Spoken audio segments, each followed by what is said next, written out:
Today, we have amazing 3D software like Blender, Max, Maya, Houdini, Cinema 4D, ZBrush, and so on. But this wasn't always the case, because those are the 3D software that made it. Over the years, lots of 3D software were developed and used on different projects, big and small.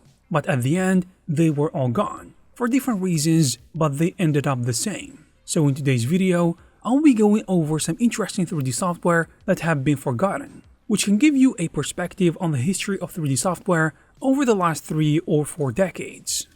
By the way, if you are a Blender user, there is a bundle of 28 add-ons on sale right now. It is a fantastic deal, because for the price of $30, you will get what's worth more than $800. But the thing is, no updates are gonna be available for this bundle. Still, more than 6,000 people got it already. Without further ado, let's jump right in. Starting with Bryce, which is a 3D landscape and animation software originally developed in the early 90s by Eric Wenger, with significant contributions from Kai Krause and Ken Musgrave. The software was designed to enable users to create and render realistic and surreal 3D environments with ease. The interesting thing about the software is that over the years, it changed ownership multiple times. It was first acquired by Meta Creations, then by Coral Corporation in 2000, and later by DAZ Studio in 2004. DAZ 3D released Bryce 5.5 in 2005, integrating it with DAZ Studio, and subsequently released version 6 and 7, with the latter being the final major release in 2010. As of October 2018, development of Bryce has been halted, and there have been no updates since then. Throughout its active years, Bryce was widely used for creating digital art, illustrations, and animations, particularly in the realm of science fiction and fantasy. Its contributions include digital effects for films such as the Titanic, Dante's Peak, and The Lawnmower Man, where it was utilized for creating background mattes and terrains.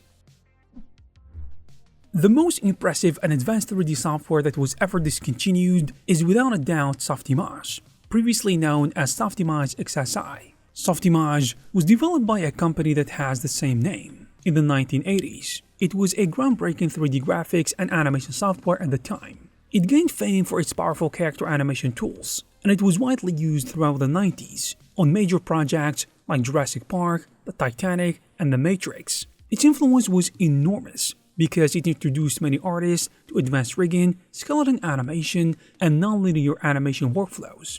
In 1994, Microsoft bought it to bolster its multimedia ambitions, but later sold it in 1998 to Avid Technology, a company better known for video editing systems. Under Avid, Softimage evolved rapidly, including the release of Softimage XSI in 2000, which was seen as a major rewrite and a great improvement to the platform.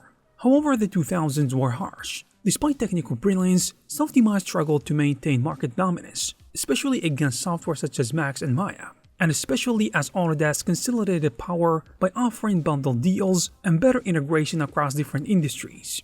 In 2008, Avid sold Softimage to Autodesk.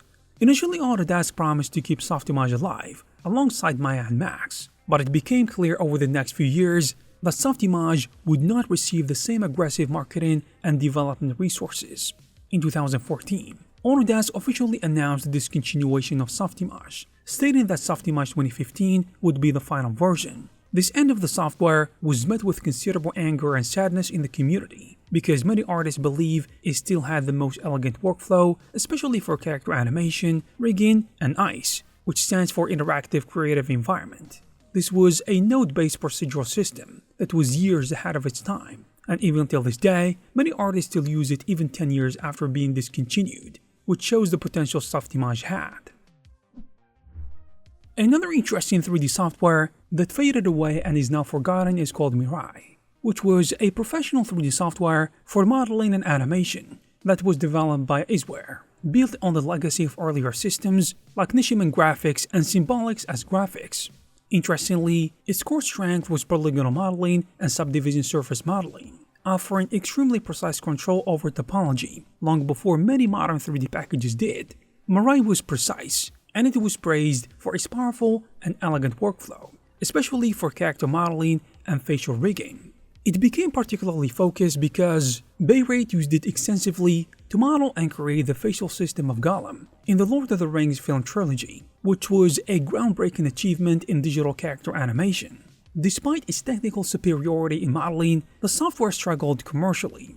Its interface was considered unconventional and intimidating for many users, and by the early 2000s, other 3D software such as Maya, Max, and Softimage were gaining stronger footholds in major studios, offering broader toolsets beyond modeling. The company behind Marai began to lose momentum, with updates slowing down dramatically. Around the early 2000s, active development essentially halted without any official closure announcement, so the software faded away quietly, leaving it an abandoned product rather than a formally discontinued software.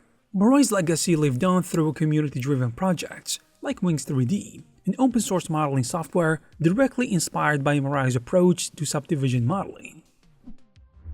We can't talk about this topic without mentioning Moto, which is a 3D modeling, sculpting, and rendering software originally developed by Luxology, a company founded in 2001 by former Lightwave 3D engineers. The software was first released in 2004 and gained recognition for its intuitive interface, in addition to powerful modeling tools. In 2012, Luxology merged with the Foundry, leading to continued development and integration of Moto into the Foundry suite of creative tools. However, all that changed in November 2024. The Foundry announced the decision to stop Moto's development after the release of version 17.1 due to some corporate jargon. You know the drill.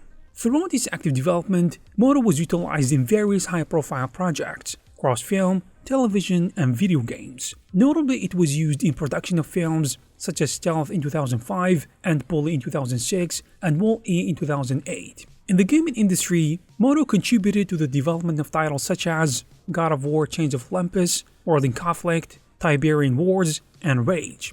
Its robust modeling and rendering capabilities made it a valuable tool for artists and studios all around the world. In fact, at the time, it was the best modeling tools ever. It was intuitive, fast, and simply incredible. Following the discontinuation announcement, the Foundry actually offered existing users a 10-year extended license to continue using Moto, although no further updates or official support would be provided beyond their current contract terms. But generally, it was an amazing software, and I'm sure its community will still use it, because it is actually that good. Ray Dream Studio is another forgotten 3D software, which is developed in the early 90s for the Macintosh platform. It gained popularity for its user-friendly interface, in addition to being affordable, making 3D designs accessible for hobbyists and professionals alike. The software featured a range of tools for modeling, animation, and rendering, including physics simulations, inverse kinematics, and 3D painting capabilities. Throughout its active years, Ray Studio was utilized in various creative projects, particularly in the realm of digital art and multimedia, but eventually over time it was forgotten and very few even know its name. We can also talk about TrueSpace, which was a 3D modeling and animation software developed by Caligari Corporation in 1985. Initially, it was released for the Amiga platform, and it later became available for Windows. It was known for its user-friendly interface and some innovative features, and over time, it gained a dedicated user base among hobbyists and professionals as well.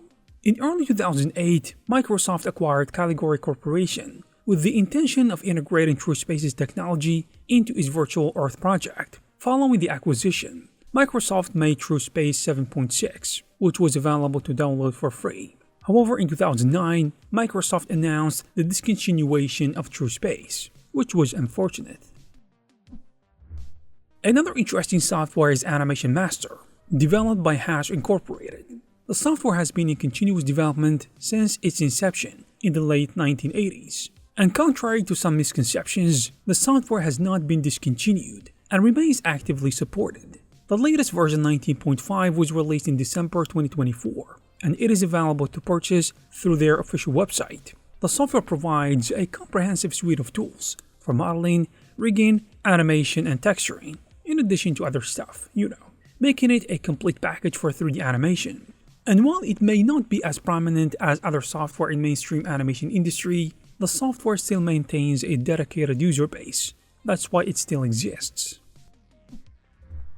We can also mention Amap 3D, which was developed in 1993 and later acquired by Template Graphics Software in 1997. It was known for its unique interface and powerful modeling capabilities, combining polygonal and NURBS modeling techniques. It was actually used in various fields, including industrial design, architecture, in addition to film and video games. Over the years, it has changed ownership multiple times. In 2006, it was sold to a company called Frontier, which closed its French offices and dissolved the Amap team in 2007. And in 2008, it was acquired by a company called Smith Micro, but it did not continue its development, leading to its discontinuation. And there you have it, guys. If you like this video, please give it a thumbs up. You can also check some of our previous videos. Thank you very much for watching, and I will see you in the next one.